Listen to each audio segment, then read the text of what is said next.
আমাদের একটা জাতীয় সঙ্গীত আছে, আছে না? কি? আমার সোনার বাংলা আমি তোমায় ভালোবাসি। তারপর চিরদিন তোমার আকাশ তোমার বাতাস আমার প্রাণে বাজায় বাসি। কি শোভা কি ছায়া গো, কি স্নেহ কি মায়া গো, কি আঁচল বিছাইছ বটের মূলে নদীর কুলে কুলে মরি হায় হায় হায় হায় হায় রে। আছে না একটা গান? এই জাতীয় সঙ্গীতে মুসলমানের পক্ষে কোনো কথা নাই। আওয়াজ করে বলুন তো, ওই যে চিরদিন তোমার আকাশ, ওই আকাশটা কে বানাইছে? একটু জবাব দিলে দিলেন, বলুন কে বানাইছেন? আরো আওয়াজ করে বলুন কে বানাইছেন? 90% মুসলমানের দেশের একটা জাতীয় সঙ্গীত হবে, সেখানে জাতীয় সঙ্গীতে আল্লাহর প্রশংসা নাই কেন?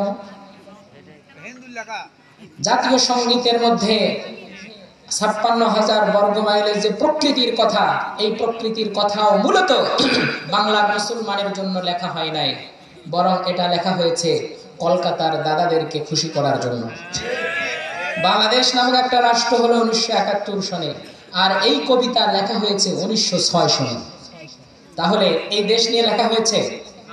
জোরে বলুন, এই দেশ নিয়ে লেখা হয়েছে? রবীন্দ্রনাথ মারা গেছে 1941 সনে। তারও প্রায় 30 বছর পর একটা দেশ হলো, তার কবিতা সে কি করে রচনা করে? এটা একটা হিন্দুয়ানি গীত, এটা কখনো জাতীয় সঙ্গীত হতে পারে না। জাতীয় সঙ্গীত হবে বাংলাদেশের এমন সঙ্গীত যেখানে আল্লাহর প্রশংসা থাকবে। কোরআন মাজিদ আল্লাহ রাব্বুল আলামিন একটা সূরা অবতীর্ণ করেছেন, সূরাতুল ফাতিহা। আল্লাহ বলেছেন আলহামদুলিল্লাহ, যেখানে বাংলার দামাল কৃষক শ্রমিক রিকশাওয়ালা ঠেলাওয়ালা কুলি মজুর প্রতিদিন 5 ওয়াক্ত নামাজের মধ্যে আলহামদুলিল্লাহ বলে সাক্ষ্য দেয় সকল প্রশংসা হবে আল্লাহর। 56,000 বর্গ মাইলের এই দেশ যে আল্লাহ দিয়েছে, বাংলাদেশের জাতীয় সঙ্গীতের মধ্যে ওই আল্লাহর প্রশংসা থাকবে।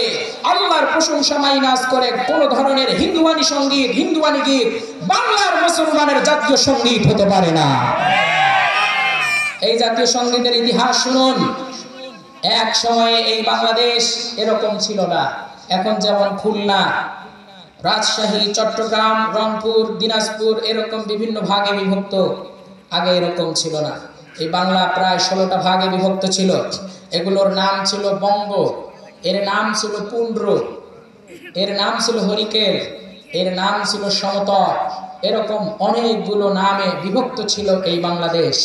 এই বাংলাদেশকে শাসন করেছে।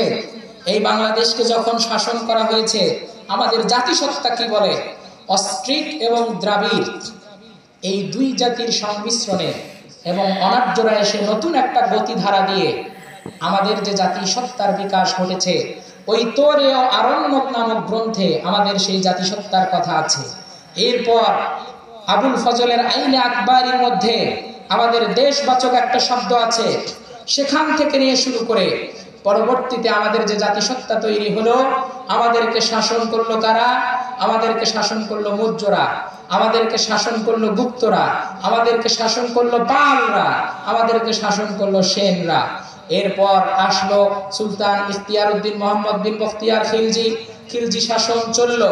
সুলতান শামসুদ্দিন ইলতুৎমিশ আসলো, রাজিয়া সুলতানা আসলো, একের পর এক গিয়াসউদ্দিন বলবন, গিয়াসউদ্দিন আজম শাহ, এরাও এই দেশকে শাসন করতে থাকলো। পরবর্তীতে মোগল সম্রাটরা আসলো। প্রথমে আসলো বাবর, বাবরের ছেলে কে?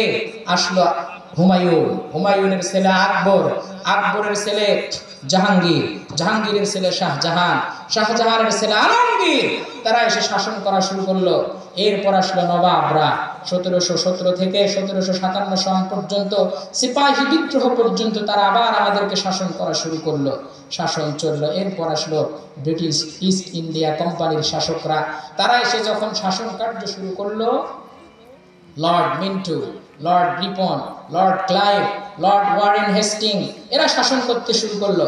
বাংলার মুসলমান নেতৃত্ব দেখলো যে হিন্দুদের সাথে থাকলে আমাদের নেতৃত্ব ঠিক থাকে না, এমনকি বাংলার মুসলমানের কোনো ধরনের অধিকারকে প্রতিষ্ঠিত করা যায় না।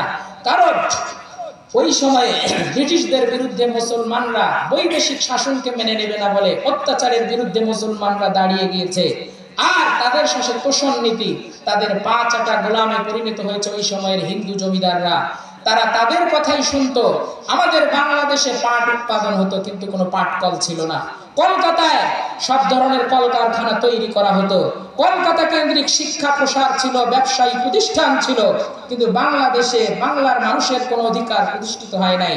ওই সময়ে বাংলার নেতৃত্ব নবাব আলী চৌধুরী, নবাব সৈয়দ সলিমুল্লাহরা সবাই মিলে ভাবলো যে আমাদের জন্য পূর্ববঙ্গ ও আসাম নামে একটা প্রদেশ হবে, ওই প্রদেশ থেকে বাংলাকে নেতৃত্ব দেওয়া হবে। এজন্য বঙ্গভঙ্গের আন্দোলন হলো। বঙ্গকে ভঙ্গ করা হোক, এইটা রবীন্দ্রনাথ ঠাকুর সহ কেউ মানতে নারাজ। তারা চাইল বাংলা এবং কলকাতা এক থাকুক, আর হিন্দুয়ানি সংস্কৃতির মাধ্যমে মুসলমানদের উপর নির্যাতন চলতেই থাকুক। এজন্য তারা বঙ্গভঙ্গ রদ হোক আন্দোলন সংগ্রাম চালাতে থাকলো। এমনকি এই রবীন্দ্রনাথ ঠাকুর সহ কলকাতা বিশ্ববিদ্যালয়ের উপাচার্য আশুতোষ মুখার্জি ঢাকায় কোনো বিশ্ববিদ্যালয় তৈরি না হোক, এজন্য সে দাবি তুলেছে, স্মারকলিপি দিয়েছে লর্ড ক্লাইভের কাছে প্রায় 16 বার, ঢাকায় যেন কোনো বিশ্ববিদ্যালয় না হয়। বিশ্ববিদ্যালয়ের বিরুদ্ধে তারা দাবি তুলল। এই ঢাকা বিশ্ববিদ্যালয়কে তারা মক্কা ইউনিভার্সিটি বলে কটাক্ষ করতে থাকলো। ঢাকা বিশ্ববিদ্যালয়কে মক্কা ইউনিভার্সিটি বললো, আবার বলতে থাকলো এখানে চাষাভুষারা বিশ্ববিদ্যালয় দিয়ে কি করবে। নানান ধরনের অজুহাত দিয়ে তারা একদিকে বাংলাকে ভাগ করতে দিচ্ছিল না, অন্য দিক থেকে তারা বাংলায় কোনো বিশ্ববিদ্যালয় হোক ওইটাও চাচ্ছিল না। ওই সময়ে রবীন্দ্রনাথ একটা গীত লেখলো, যে গীতের সুরটা নকল করা। ওই গীতের মধ্যে একটা লাইন আছে, কি লাইন? ও মা তোর বদনখানি মলিন হলে আমি নয়ন জলে ভাসি। ও মা, ওদের তো গরুকেও মা বলে, বড় গাছকেও মা বলে, নদীকেও মা বলে। দেশকে তারা মাতৃসম মনে করে। এটাকে যদি ভাগ করা হয় তাহলে তোর বদনখানি মলিন হলে, মানে বাংলাকে যদি ভাগ করা হয় তাহলে আমরা বদনখানি মলিন হয়ে যায়, নয়ন জলে ভাসি। এই জন্য রবীন্দ্রনাথ ঠাকুর একটা কবিতা লিখলো, ওইটা হলো আমার সোনার বাংলা আমি তোমায় ভালোবাসি। ইতিহাস থেকে আপনারা আমাকে বলেন, এই আমার সোনার বাংলা আমি তোমায় ভালোবাসি এই সঙ্গীতটি কি বাংলার মানুষের মুসলমানের জন্য লেখা হয়েছে? বরং বাংলার মুসলমানের বিরুদ্ধে লেখা হয়েছে।